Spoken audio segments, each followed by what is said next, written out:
السلام علیکم ورحمۃ اللہ وبرکاتہ۔ میرے عزیز دوستو، آج ہر انسان کے ذہن میں یہ سوال ابھرتا ہے کہ معاشرے میں لوگوں کے اصلاح حال اور اصلاح معاشرے کے لیے مختلف گوشوں، مختلف جہتوں میں مختلف تنظیمیں، NGOs، جماعتیں اور مختلف قسم کے مقامی افراد یا محفلیں منعقد ہوتی ہے اور ان میں لوگوں کی اصلاح اور معاشرے کی اصلاح کا فکر کیا جاتا ہے۔ میرے عزیز دوستو، اگر دیکھا جائے تو ان جماعتوں اور ان مجالس اور ان NGOs کی اغراض و مقاصد سب کی تقریباً ایک ہے کہ معاشرے میں برائی کا سدباب کیسے ہو، معاشرے کی حالت کیسے تبدیل ہو اور انسان کا حال احوال کیسا درست ہو جائے، انسان کو انسان کیسے بنایا جائے، اس کی فکر میں ساری جماعتیں، ساری محفلیں، سارے مجالس، سارے NGOs، سارے انجمنیں وہ کام کر رہی ہے۔ لیکن دوسری طرف اگر ہم دیکھیں تو میرے عزیز دوستو، اس ساری کوششوں اور سارے تگ و دو کے مقابل میں ہم دیکھتے ہیں کہ کوئی خاطر خواہ کامیابی نظر نہیں آ رہی، اور اس کی بنیادی وجہ یہ ہے کہ اللہ تبارک و تعالیٰ کلام اللہ میں فرماتے ہیں، اے ایمان والو، اپنے آپ کی خبر لو، اپنی اصلاح کرو، اپنے آپ کو سیدھے راستے پر ڈالو۔ اب اگر آپ سیدھے راستے پر آ گئے تو کسی کی گمراہی آپ کو نقصان نہیں دے سکتی۔ اس لیے میرے عزیز دوستو، آج ہمارا معاشرے میں حال احوال یہ ہے کہ ہم سب اس دعوت کو لے کر نکلے ہیں کہ ہم لوگوں کو گمراہی سے نکالیں گے، ہم لوگوں کو ہدایت کی راہ پر چلائیں گے، ہم انسانوں کو انسان بنائیں گے، ہم معاشرے سے ظلم ختم کریں گے، ہم معاشرے سے ناانصافی ختم کریں گے، ہم لوگوں کو سکون و اطمینان کی زندگی مہیا فرمائیں گے، ہم لوگوں کو ہر قسم کی سہولیات پہنچائیں گے۔ لیکن میرے عزیز دوستو، اس کوششوں اور اس نعرے میں ہم اپنے آپ کو بھول جاتے ہیں، ہم اپنی اصلاح کو بھول جاتے ہیں۔ اس آیت مبارکہ میں جو سورہ مائدہ میں اللہ تبارک و تعالیٰ نے ارشاد فرمایا ہے، اس میں بنیادی بات یہ کی گئی ہے کہ دوسروں کے اصلاح اور معاشرے کی اصلاح کی فکر میں اور اس نعرے میں ہم اپنے آپ کو بھول گئے ہیں۔ ہماری حالت یہ ہے آج کل کہ ہم ہر مجلس میں، ہر محفل میں، ہر جگہ پر یہی بات کرتے ہیں کہ سارے لوگ تباہ و برباد ہو گئے، سارے لوگ معاشرے میں بے راہ ہو گئے، گمراہ ہو گئے، لوگ اللہ کی احکامات اور حضور علیہ السلام کی تعلیمات سے روگردانی کر چکے ہیں اور ہمارا معاشرہ فساد کی راہ پر چل پڑا ہے۔ میرے عزیز دوستو، اصل میں ہم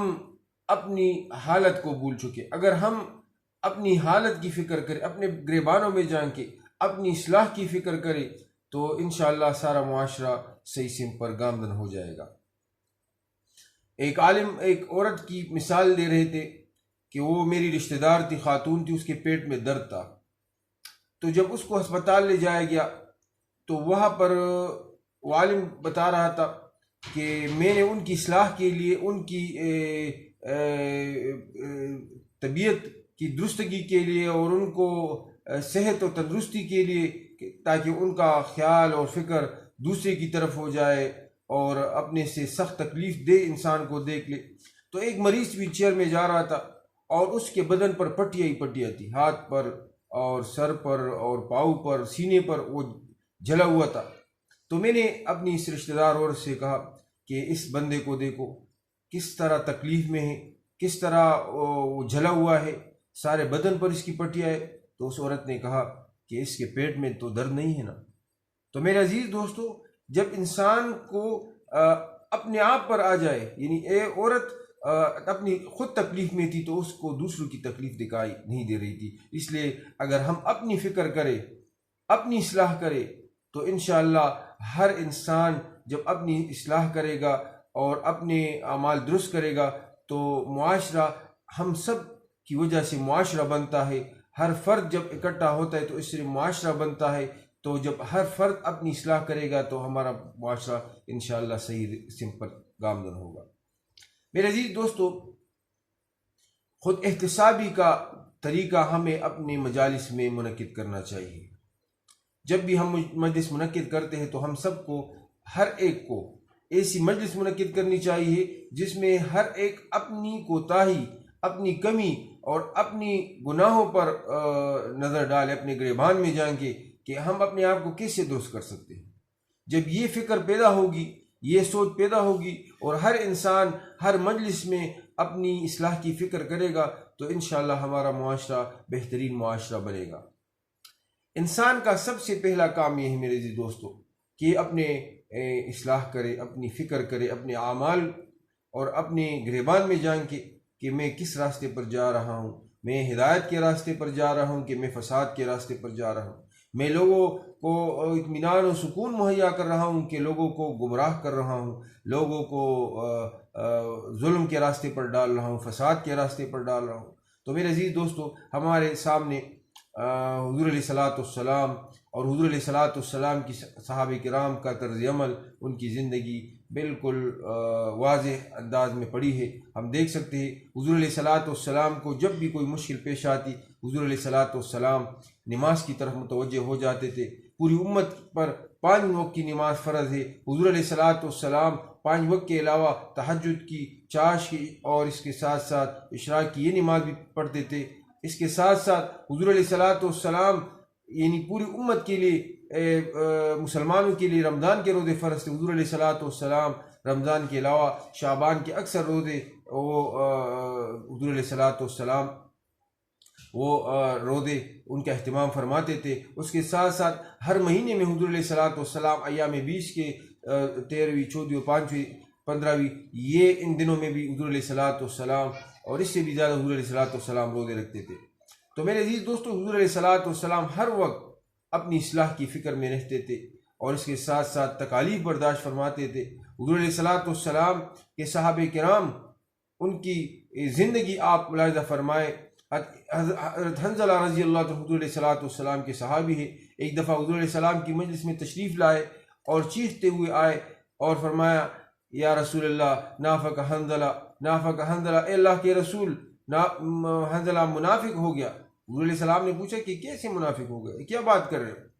تو حنظلہ نے فرمایا کہ اللہ کے رسول، جب میں آپ کی مجلس میں ہوتا ہوں تو میرے جذبات، میرے احساسات، میری حالت الگ ہوتی ہے اور جب مختلف ہوتی ہے، اور جب میں گھر جاتا ہوں اور یہاں سے نکلتا ہوں تو میری حالت مختلف ہوتی ہے۔ حضور علیہ الصلاۃ والسلام نے فرمایا کہ یہ گھڑی گھڑی کی بات ہے، وقت کی بات ہے، مجلس کی بات ہے۔ ہم دیکھتے ہیں کہ اگر ہم اکثر بزرگوں کی مجلس میں ہوتے ہیں اور علماء کی مجلس میں ہوتے ہیں، نیک لوگوں کی مجلس میں ہوتے ہیں، تو ہم میں پر ایک ڈر اور خوف سا طاری ہوتا ہے اور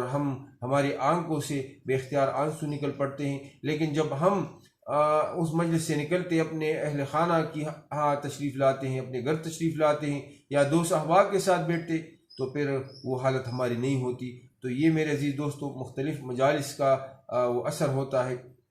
اس کے ساتھ ساتھ میرے عزیز تو حذیفہ ابن یمان رضی اللہ عنہ حضور علیہ الصلاۃ والسلام کے صحابی تھے اور حضور علیہ الصلاۃ والسلام کے رازدار تھے۔ حضور علیہ الصلاۃ والسلام نے مدینہ منورہ کے جو منافقین تھے ان کی یہ فہرست ان کو دی تھی کہ یہ فہرست ہے مدینہ منورہ کے منافقین کی۔ اس لحاظ سے جب مدینہ منورہ میں کوئی انتقال کر جاتا تو صحابہ کرام حذیفہ ابن یمان کی تلاش میں رہتے کہ حذیفہ ابن یمان رضی اللہ عنہ اگر جنازے میں موجود ہوتے تو وہ کہتے کہ یہ مومن ہے، کیونکہ حذیفہ ابن یمان ان کی جنازے میں آئے ہیں، اور اگر وہ موجود نہ ہوتے تو صحابہ پھر اس میں شک میں پڑتے کہ شاید یہ منافق ہوگا کہ حذیفہ ابن یمان ان کی جنازے میں شریک نہیں ہوئے۔ ایک دفعہ خلیفہ ثانی حضرت امیر المومنین عمر فاروق رضی اللہ عنہ آئے حذیفہ ابن یمان کے پاس اور کہنے لگے کہ اے حذیفہ، اس فہرست میں تھوڑا دیکھ لے، میرا نام تو درج نہیں ہے، کہیں میرا نام تو منافقین میں نہیں لکھا۔ میرے عزیز دوستو، ایسا صحابی، ایسا خلیفہ راشد جو 22 لاکھ مربع میل پر حکمرانی کر رہا ہو، اس کو اپنی فکر ہے، حالانکہ وہ ہستی جس کے متعلق حضور علیہ الصلاۃ والسلام فرماتے تھے لو کان بعدی نبی لکان عمر بن الخطاب، میرے بعد اگر کوئی نبی ہوتا تو عمر فاروق رضی اللہ عنہ ہوتے۔ تو میرے عزیز دوستو ایسا صحابی جلیل القدر وہ اس فہرست میں اپنا نام تلاش کرے کہیں اس میں میرا نام درج نہ ہو۔ تو یہ صحابہ کرام کا فکر تھا، ان کی اپنی اصلاح، ان کی اپنی ذات کی اصلاح کی فکر تھی، معاشرے کی اصلاح سے پہلے اپنی فکر میں وہ پڑے رہتے تھے۔